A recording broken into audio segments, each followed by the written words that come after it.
I will pour out water on the thirsty. Isaiah 44 verse 3. When a believer has fallen into a low, sad state of feeling, he often tries to lift himself out of it by punishing himself with dark and dismal fears. That is not the way to rise from the dust, but to remain in it. You might as well chain the eagle's wings in order to try to make it fly, or to doubt in order to grow in grace. It is not the law, but the gospel that saves the seeking soul at first, and it is not the bondage of the law, but liberty through the gospel alone that can restore the weak believer afterward. Slave-like fear does not bring the backslider back to God, but the sweet charms of love allure him to Jesus' arms.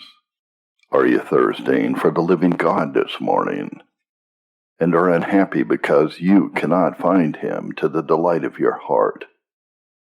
Have you lost the joy of Christ?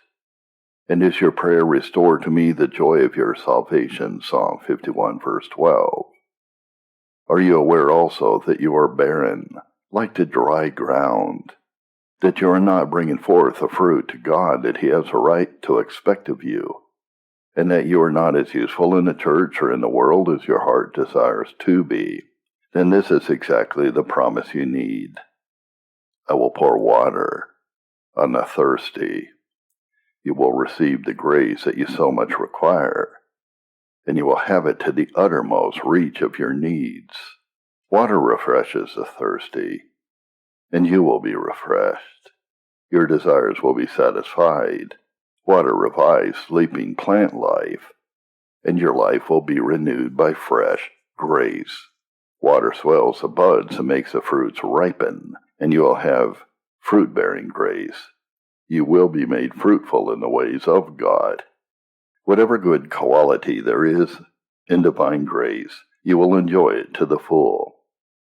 You will receive all the riches of divine grace in abundance. You will be, as it were, drenched with it. As a meadow sometimes becomes flooded by the rising rivers, and the fields are turned into pools, so will you be. The thirsty ground will be springs of water. Isaiah 35 verse 7.